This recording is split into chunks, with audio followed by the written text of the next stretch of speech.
Hello friends, welcome back to my channel. Friends, आज हम इस वीडियो में बीम एंगल के बारे में पढ़ने वाले हैं। तो चलिए शुरू करते हैं।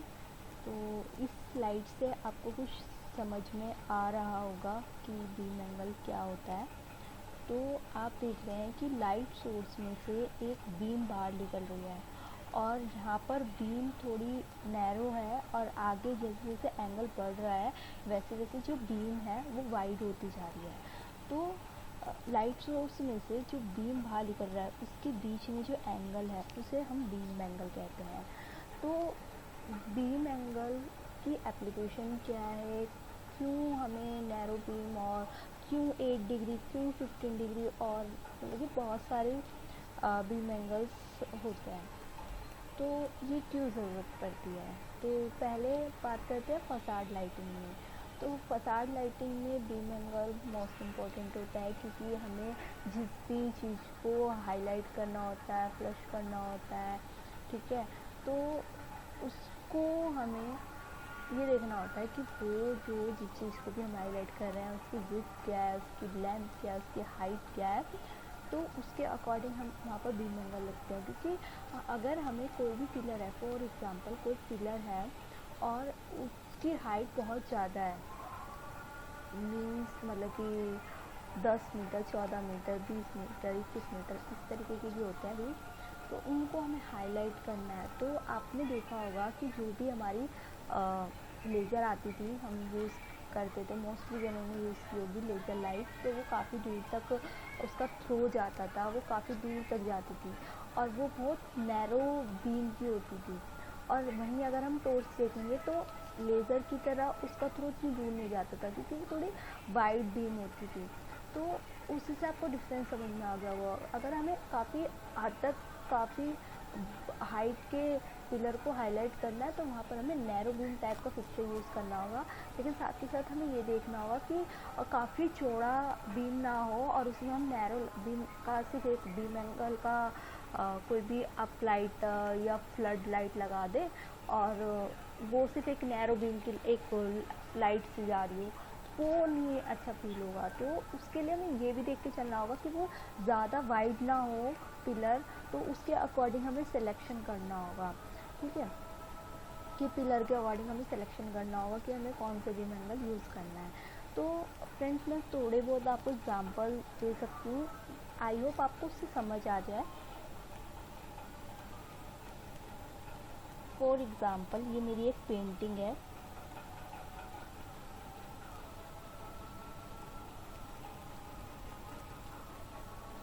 और ये मेरी एक दूसरी पेंटिंग है,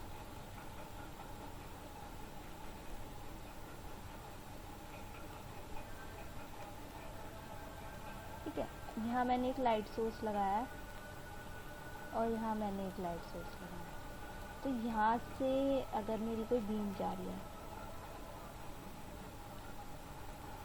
और यहाँ बीम जा रही है, तो आपको दिख रहा होगा कि जैसे हमारे पेंटिंग का साइज़ बढ़ गया तो हमने हमारे पिक्चर के बीम एंगल हमने उसी अकॉर्डिंग सेलेक्ट किया। इसका बीम एंगल थोड़ा कम है, इसका बीम एंगल थोड़ा ज़्यादा है।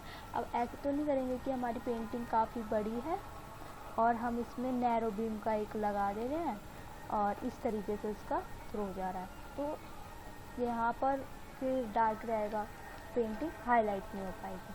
तो हमें उसके अकॉर्डिंग भी सेलेक्ट करना होता है कि वहाँ पर क्या मतलब टेक्सचर है या पेंटिंग है। आपने देखा होगा कि मतलब कि पेंटिंग को हाईलाइट करने के लिए अलग अलग टाइप्स ऑफ पिक्चर यूज़ किया जाता है। टेक्निकल लाइटिंग में बहुत सारे बीम एंगल्स अवेलेबल होते हैं, तो वहाँ पर अगर हमें स्प्रेड लेंस का यूज़ करके भी हम अपने अगर नैरो बीम हम पिक्चर है और उसमें हम स्प्रेड लेंस लगा देंगे तो उससे भी हम अपने बीम एंगल को बढ़ा सकते हैं, ठीक है। तो बहुत सारी टेक्नोलॉजी आजकल आ गई हैं कि अगर हमने नैरो बीम सेलेक्ट भी कर लिया है तो हम वहाँ पर स्प्रेड लेंस का यूज़ करके हो सकता है, लेकिन ये सभी डाउन लाइट में नहीं होता है। ये टेक्निकल जो लाइट होती है, टेक्निकल लाइट में भी सब पॉसिबिलिटी हो पाते हैं। नॉर्मल डाउन लाइट में फिक्स बीम एंगल होता है, तो उनमें ये सब चीज़ें और ऑप्शन ये अवेलेबल नहीं होते हैं, ठीक है। एक ऑप्शन तो मतलब कि एक एप्लीकेशन हम ये सोच के भी बीमैंगल को सिलेक्ट करते हैं। दूसरा, इंडस्ट्री में हाइट ज़्यादा होती है तो हमें थ्रो पूरा नीचे तक चाहिए होता है, अपने वर्क प्लेन पे चाहिए होता है, अपने फ्लोर पे भी काम होता है इंडस्ट्री में, तो वहाँ पर हमें चाहिए होता है, तो लाइट पूरी नीचे तक आनी चाहिए। तो वाइड बीम जैसे मैंने आपको बताया था, तो पूरा फ्लोर पे नहीं आ पाती है, तो हम वहाँ पर नैरो बीम यूज़ करना होता है, सेलेक्ट करना होता है हाइट के अकॉर्डिंग। अगर हाइट 10 फीट है तो हम वाइड बीम यूज़ कर लेंगे, 14 फीट है तो मीडियम बीम यूज़ कर लेंगे। और मतलब कि अगर नैरो बीम ऑप्शन अवेलेबल है तो नैरो बीम गुड रहता है, तो नैरो बीम यूज़ कर लेंगे। अगर 14 फीट से भी ज़्यादा है तो हम ऑब्वियसली वहाँ नैरो बीम यूज़ करेंगे। ये इंडस्ट्री का हो गया। दूसरा, अगर मैं एक और बात कहूँ कि कई बार ऐसे होता है कि हमारे पास लेआउट होता है और लेआउट में आर्किटेक्ट या जो भी वहाँ पर इन्वॉल्व होता है उनके द्वारा ये फिक्स होता है कि इतने लाइट पॉइंट ही रहेंगे, हम लाइट पॉइंट इंक्रीज नहीं कर सकते हैं। तो वहाँ पर कोई भी लाइट पॉइंट इंक्रीज करने का ऑप्शन नहीं होता है। हमें वहाँ पर समझकर, एरिया वाइज समझकर कि कहाँ पर क्या चीज़ आ रही है, कौन सा सिटिंग एरिया है। अगर सिटिंग एरिया है तो वॉल पे कोई पेंटिंग तो नहीं आ रही है, वॉल पे कोई टेक्सचर्स तो नहीं आ रहा है, तो उसके अकॉर्डिंग हमें प्रोडक्ट का सिलेक्शन करना होता है। ठीक है, तो जहाँ पर हमें ग्लेजरिंग की ज़रूरत होती है हम ग्लेज भी करते हैं वॉल को।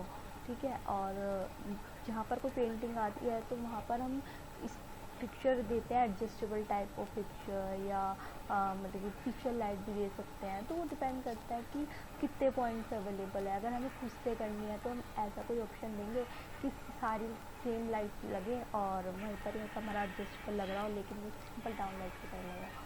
तो मतलब कि बहुत सारे ऑप्शन अवेलेबल होते हैं। ठीक है, तो अगर आर्किटेक्ट ने बोल दिया कि आपके पास ये मतलब कि फिक्स्ड है पॉइंट, अब अगर हम इसको इंक्रीज़ नहीं कर सकते तो पॉइंट को ना, मतलब कि लाइट पॉइंट को, तो ये हमारी लाइट पॉइंट है और ये काफ़ी दूर दूर है।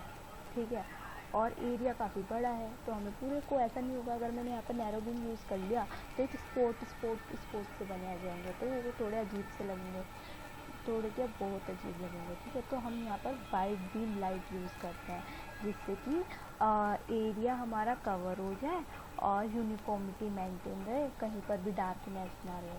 और अगर हमारा लाइट पॉइंट बहुत पास है, फॉर एग्जांपल अगर हमारे लाइट पॉइंट बहुत पास है, कई बार होता है कि एक लाइन में 4 दे दो, बहुत पास है, तो वहाँ पर हम नैरो बीम यूज़ कर लेंगे। ठीक है, तो सबके ना मतलब कि प्रोडक्ट की अलग अलग अपना मतलब ये बीम एंगल्स होते हैं, तो ये सब चीज़ें हमें ध्यान में रख कर करनी होती है। लाइट पॉइंट को ध्यान में रखकर, हाइट को ध्यान में रखकर, कितना थ्रू करना है, मतलब कि क्या किस तरीके की एप्लीकेशन है, ये हमें समझनी होगी। तो फ्रेंड्स, आई होप आपको ये समझ में आया होगा बीम एंगल। तो अगर आपको कोई डाउट है तो आप कमेंट सेक्शन में बताइएगा, मैं अगली वीडियो में उसको आपके डाउट को क्लियर करने की कोशिश करूँगी। और अगर आपको कोई प्रोडक्ट समझना है, उसकी एप्लीकेशन समझनी है, तो आप मुझे वो भी कमेंट करके बताइएगा और बताइएगा कि आपको मेरी ये वीडियो कैसी लग रही है। तो अगर अच्छी लग रही है तो ज़रूर बताइएगा, तो जिससे कि मैं मोटिवेट होती रहूँ और वीडियो आपके लिए बनाती रहूँ। तो thank you friends and take care.